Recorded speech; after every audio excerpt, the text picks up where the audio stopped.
Greetings and welcome to another exciting edition of Poet the Poet. I'm Robert Dunn. I'm still the host because my community service hasn't run out yet. And we are here doing our, it's going to be one of those shows, I can tell you.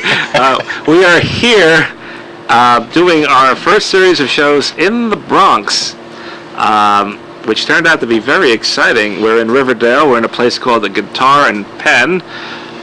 In a gorgeous corner just off Van Cortlandt Park at Broadway and Moshulu Avenue, not Parkway, like Istanbul, not Constantinople. Right. And we are here through the courtesy of the owners of the place, Rick Pernod and Colin Broderick.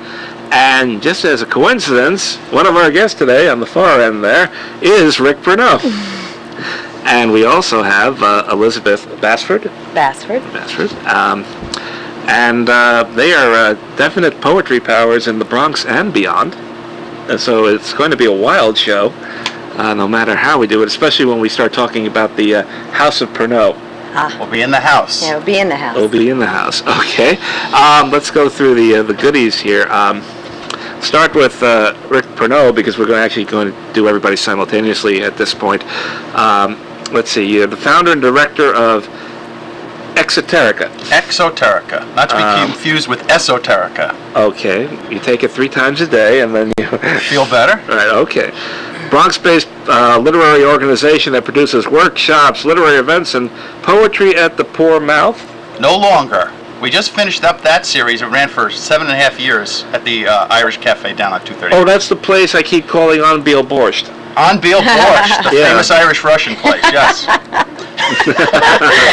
It's an ethnic problem within me. I'm afraid. All right, let's see.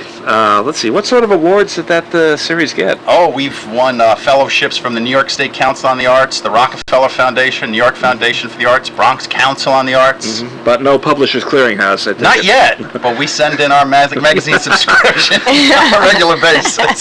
Well, if the series is closed, Ed McMahon is not going to come around. But maybe they can come here. Oh, well, let's see. And in your own poetry, you have a few goodies, such as awards from the Academy of American Poets. Academy of American Poets, and I just won the Brio Award from the Bronx Council of the Arts. That's cheese, isn't it? It's Dutch cheese. All right, yeah. And it's given out to people in their respective fields, music, art, poetry, and I won this year for poetry. Is Brio an acronym? Yes, it means Bronx recognizes its own. And I'm one of their own. Sounds good. Actually, there isn't anything I could do that would top that. But let's see. And one of your fans is Bob Holman. Holman of the New York, formerly of the New Yorican. And let's keep up to date here. And the United States of Poetry, yes. But no jeans ads yet, I take it. Well, I'm sure Bob wouldn't mind if you Let's see. Walt Whitman Award-winning poet Judith Bramall said, Rick Pernod is at once subversive and erudite. Whatever erudite means, I'm happy she said that about It's like aerodynamic, but actually, you can combine all that and you will get, let's say, brilliant linguistic flashes. Well, we'll see. And the rewarding complexity of his poems bear witness to a true talent, the poet who will be appreciated in generations to come. Well, all we have to do is get through the next half hour. Okay, that's all I want to get through is the next half hour. All right, let's see.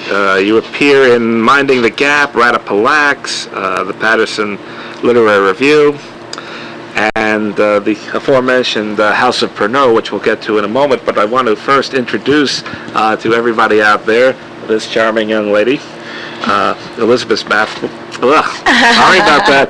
Elizabeth Bassford. Yeah, it is. Well, it's a long day and kind of hot.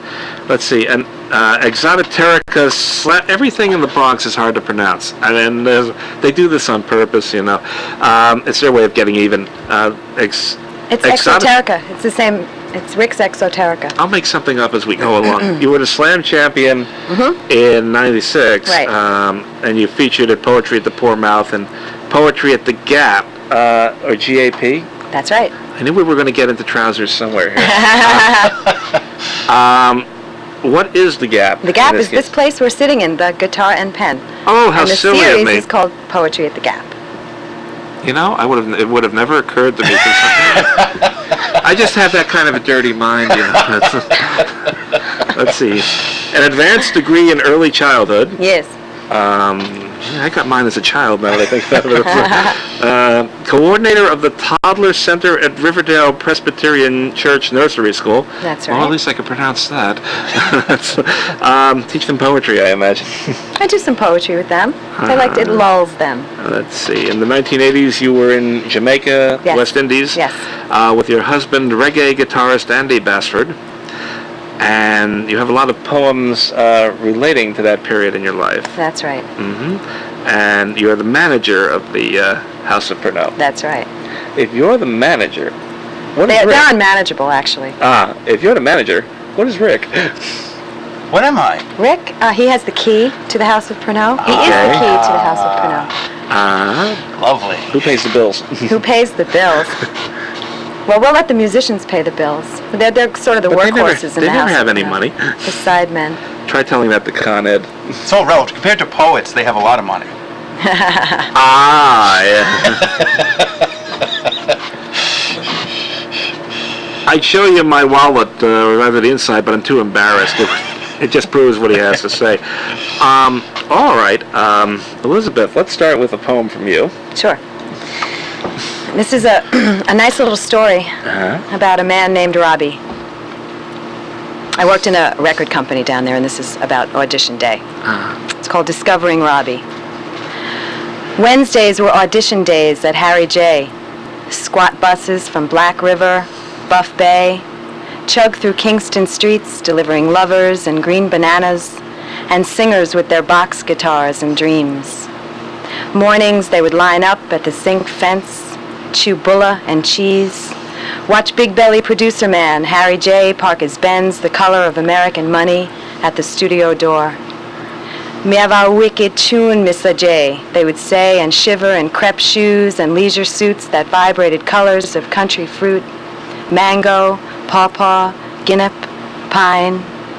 And a lyric would drop like, "Junie is my reggae dancing queen," or "Rasta don't eat at a two-leg table," till Harry would suck his teeth, moaning of a MAGA dog, and the singer would step back into the hot yard, suck his own moon teeth, and mutter something about, "Oh, this man a rich man, and imna no tune." Once Harry sat with his wall of gold records and red striped girls when a sound cut through cinder block and Harry's fat skull, a voice rich as bauxite in red hills, coffee in blue mountains, an exportable voice, a voice that signs checks. Harry J. meet Robbie Forbes. Dreams mingle in a handshake under palms pressed low with the weight of evening. Robbie cut 2 tunes for a bus fare and some curry goat, was ushered into the night by a hand at the small of his back. On the ride home to country, he saw his mother's face burst with surprise in the window dark, again and again on a reel that rolled in his head. He knew that night he'd hush the dogs at the gate, slip into the room that smells of her and of the sea, and from behind the sheet that separates their beds, he'd sing her to sleep. I didn't realize this was going to be Jamaica, that particular poem. Oh, yeah, all the poems today are. Right, I was trying to picture a recording industry in Jamaica, but never fear, friends. Robbie is now recording under the name of Pat Boone, and has had many hits so Many far. hits. But I'm glad to see he got his goat in that one. Yeah, got his goat. All right, Rick, how about a poem from you for Sure. introductory I want to sing a little bit purposes? too, so. Oh, wow. Oh, Let me keep Don't run going. away. This is called, if people remember from the late 60s, early 70s, the Philly band, the Stylistics. This I can't pronounce them either. uses a song lyric for them. This is called Betcha by Golly Wow, the Stylistics. In her tight blue jean miniskirt, athletic socks, and white all-stars, Debbie Baccio defined the form of what my mother called cheap. Sashaying up North Broadway past Lenox and Grant, chain-smoking Marlboros, and leaving a trail of patchouli in her shapely wake, it was obvious that Debbie Baccio knew things. Following her home from school, we ran our smart-ass 7th grade commentary from a distance back, speaking in the language of if-onlys, playing air guitar and mouthing snatches from Zeppelin and the Stones to 9th grade girls who seemed to taunt us with their insolent thighs, able to mock our bravado without even bothering to turn around. But closeted away from my friends, I sang a completely different song. Turning my back on Hendrix, Morrison, and Reed, I became a true apostle when exposed to radio spirituality, offering up the spiraling falsetto prayer, willing to bare soul and testify, you're a genie in disguise, full of wonder and surprise, and betcha by golly, wow, you're the one that I've been waiting for forever. Except it was Debbie Baccio who waited for me one day as we turned the corner of Grant Street to find her sitting on the brick wall outside Vinnie Bevilacqua's house, her 3 friends standing around her, smirking and snapping gum. She said, do you little boys want something? Because if you do, now's your chance.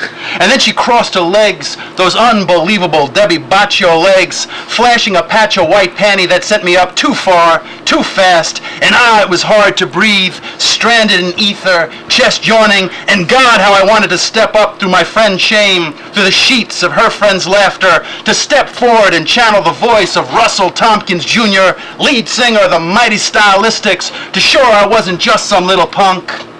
That if I could, I'd catch a falling star to shine on you so I'd know where you are. But there was only moon-cleft silence, eclipsed by a giddy giggle that couldn't have come from my mouth, please God, bringing a fresh gale of laughter from her friends, but not from Debbie, who looked at me quizzically and smiled before walking away. We never followed Debbie Baccio home again, but I sang to her and to those that followed. I think of them all on occasion, especially on warm June evenings, driving in my car with the radio on, when the sanctified voice of Russell Tompkins Jr. ascends, merging with mine.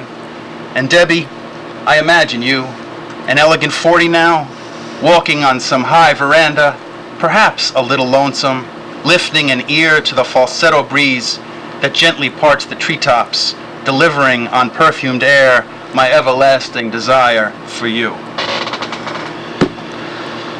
Now that's why I got into poetry in the first place. Has she got a sister? I don't know. I never know what happened to Debbie Baccio. I imagine her someday listening to this somewhere. She could see this broadcast and call you. That's the problem when you deal with poetry movers and shakers. They never want to reveal their secrets or their friends. He's hiding the whole family somewhere behind these books. Don't let him kid you. Let's talk about the House of Pernod. Sure. It's not here, is it? No, this is not. Well, this is a House of Pernod, but this is not the House of Pernod. Oh, it's a franchise. Like IHOP, yes. Yeah. You said it, I didn't. It travels like it's a traveling circus. It's a traveling circus. You got it. Okay, right. yeah. Mm. It's a music poetry collaboration, although that really doesn't sum it up. We have Andy Bassford from Toots and the Maytals is in the band. From what? Toots and the Maytals, who are a very famous reggae band. Oh, I see. Okay. And Paul Schoenberg from Chronic Disorder, 2 great guitarists, and myself. Yeah. And we do poetry and music and some singing, and it's all original. Pretty wild. That group name caught me by surprise because I'm still working on Hootie and the Blow Dryers. Well, it sort of has a theme. Pernod is the original commercializers of absinthe. Uh-huh. That wicked... Which makes the heart grow fonder, I think. Exactly. That makes the tart grow fonder, yes. is what Oscar Wilde said. I got to get him on the show one of these days. Work on that, Pepper, will you? Anyway, where were we? Oh, yes. And we've been the traveling circus. And we've been playing around the city and having a great time. Playing around, have you? Playing around. Everywhere we can play around, we play around. Yeah. Specifically, what does the act do? You say it's more than poetry, it's more than music, it's more than a fusion. What would you say, Elizabeth? I would say that it's sort of, it has a thematic journey because we sort of take you back into the House of Pernod. The House of Pernod were the original distillers of absinthe. So that was a very twisted time. Mm-hmm. And this is a very twisted sort of ensemble. And you drink it with a twist. You can drink it with it. Do you drink it with a twist? It twists as you mix it, right? Yes, actually, it's the big rage in England again, absinthe. It twists by itself. It's illegal here. Right. Really? Yes. So in Paris, they used to call it, they loved it so much, it was such a hot thing that at the turn of the century they used to call cocktail hour the green hour. Uh-huh. So we sort of call the show the green hour, and it's like stepping back theater into too. that I guess that's what we're trying twisted to say. time. Poetry, theater, music. a multimedia The whole deal, all 9 yards. presentation. I think it's time now for another poem from Elizabeth. Okay. While we slip out for some abstinence. Make mine rum. It's easier to say. Yellow Man is a Jamaican DJ. He's an albino. Very striking looking fellow. I'm very fond of Yellow Man, so this is in honor of him. This is a prose poem. Somewhere in the world, Yellow Man sleeps like a child, gold cooling on the nightstand, fist nestled in the cancer cutaway of jaw. His brown wife rises and searches milky eyes for the face of the boy, then slips away to make the cocoa tea. Somewhere in the world, circus freaks sleep. The midget in the shadow of rotunda near the fat man presses her thumb between two wet belly rolls and suckles in her sleep. Dawn cracks and runs its yellow center through my window, its tender yolk. All right, how about one from you, Rick? And then I got a really loaded question to do. Okay, let me do an absinthe poem since you were talking about that. Here, here. Bender. Running home from the storm, I shield myself from the absinthe drinkers, their aprons drenched like the April bee herds. You'll have to get wet, they scream. Look at my face, I yell back. My cheeks stung purple by carousal as I scuttle down the street, muttering under my breath, just bite your tongues, exhale your aromatics, you bastards. I am greeted by Per Ubu's Varshavian drawl, his face lacquered in clown white. Getting dry is not the answer, Bosniak. Call back your lover and tell her you're creased, that you need another drink. He extols the miracle of wormwood, sets the two-legged table for the funneling cloud. I do know one thing, I tell him, fumbling with my bib. If I put the cart before the ferry, I can master this thing. Do you despise me, Ricky asks. Do you want to know the truth, Uncle? The truth, he roars. Who wants the truth? You can climb the rungs of the hive, but you'll always be a shot of bitters to me. Pinching and pulling my cheeks back and forth like a shoe rag, he adds, never admit to your ancestry, boy. It's as pale as pastis. And with that, the thunderhead unsnaps its collar. The ground shakes its squeaky hair green. And the beekeepers, stung stupid. They just moan. So that's what happens when you drink that stuff. And more. Yeah, among And other more. things. I'd like to take this opportunity to swear to everybody within the sound of my voice that this is water. That's water too. I'm not quite sure what's in that paper cup. But Never water. But look, I just work here. I can't be responsible for everything. I'd like to talk about the open mics, if I may, and I want to ask Elizabeth because I have a pretty good idea what you're going to say. Let's see. There was after 7 years at Anbeelbacht. Anbeelbacht. I keep saying Borst for some reason, but that's but we covered that already. What's the weirdest thing that ever happened? The weirdest thing at the open mic that ever happened. No coaching from the audience. I don't know that my first response would be anything weird. I'd say that we just had some open mics that were just so on fire from beginning to end. Where the whole room was just about to levitate. It was just everybody who got up just hit a grand slam, and that in itself is sort of weird when everybody gets up and is on for 20, 25 minutes in a row. I mean, we've had some people cruise in who were clearly disturbed, just released. We've had a few on the show like some that. mental institution or other, and haven't picked up their medication yet, and you're sort of hostage for a minute while they go on. But I would say that. Would you bear this out, Rick? Well, yeah, we have a kind of an interesting mix. We have a lot of people that are published poets, which is unusual, that come up and read, and then we have people from the neighborhood, which we always try to encourage, and then we get our occasional wackadoo. Your occasional what? Wackadoo. Of course. Why didn't I think of that? I've been in this business long enough. Perhaps I have been in this business long enough, but that's another story altogether. What about your backgrounds? Rick, how did you start writing poetry? I was home. I was in a program at Columbia, not at all in English or poetry, and my daughter was born, And it fell on me to take care of my daughter. I was taking care of my baby daughter, and I was home, and I came across an anthology of poetry, and I was thumbing through it. This is about 10 years ago, and it was a passion discovered. I can't even say rediscovered. And I was moved by it. It was an anthology of contemporary poetry, 20th century poetry, and it knocked my socks off. And I said, let me try this. Let me get into this. So you started writing, and she started editing. My daughter, yes. At that age, they can be very tough Oh, they critics. are tough critics. Elizabeth, how Yes. about you? I think when I grew up, my mother was the graduate English secretary at NYU my whole life. So I was not a latchkey kid. I used to go from school to the English department and hang out, and just surrounded by all those books and all those writers and all that. And it was just such a romantic sort of All those dirty image, stories. all those NYU poets.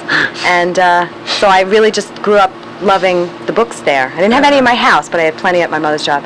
And I really, all through college, was just really interested in stuff. And then I really started up full time when I started going to the readings at Exoterica, and they sort of create this welcoming space for poets, young poets and new poets, to just try it out. And I've been hanging around it, sort of addicted, for 7 years.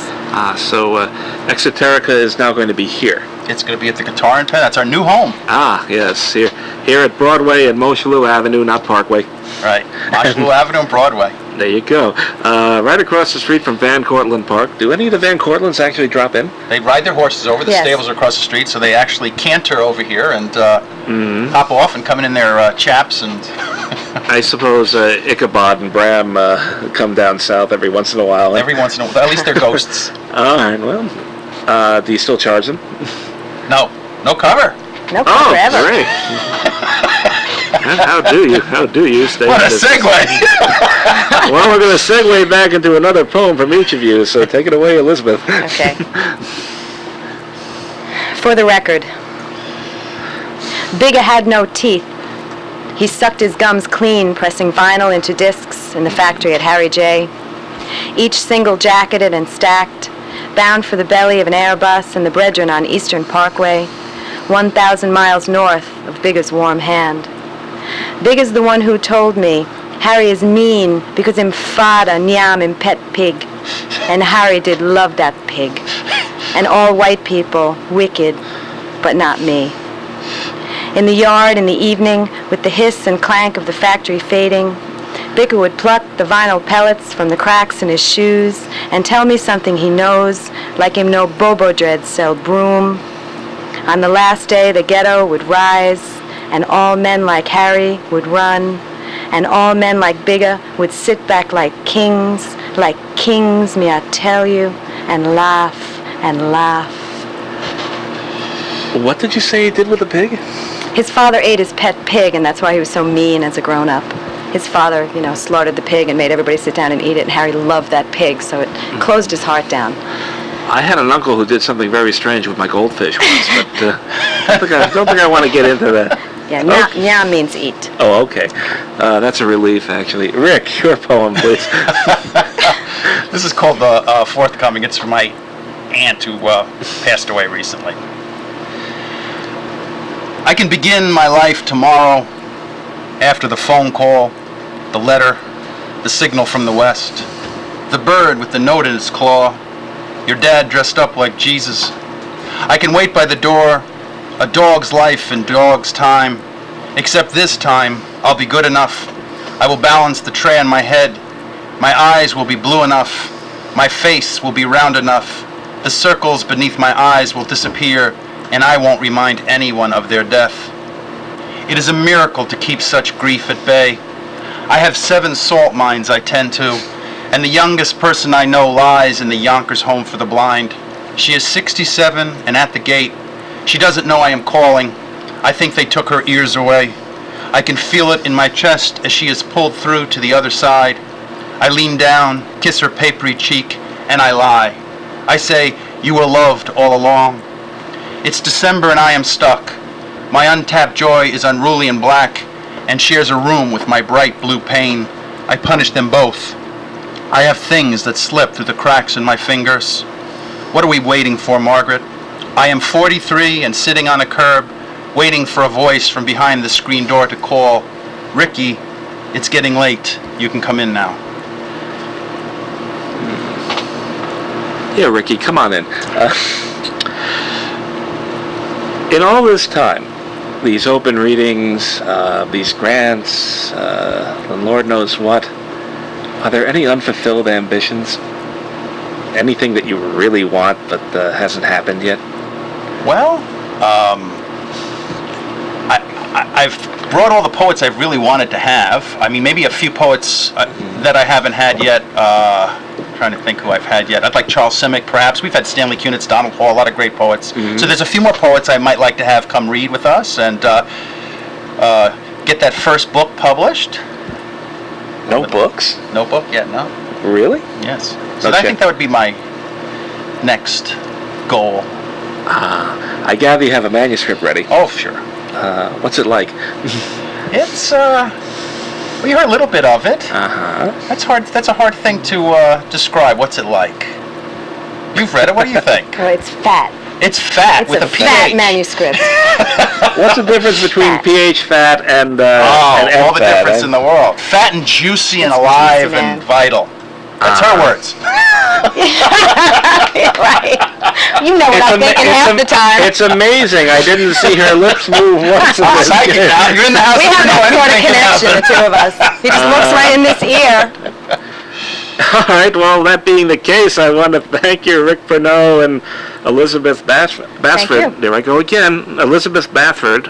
I can't do it. What's the matter with me? 5 times. Elizabeth Bassford. There you Thank you. go. Very good. There's something in the water. I'm sorry. Absent. I hope not. We're coming on Poet the Poet, and it's been a wild show, and I'm going home and recover now. So take care.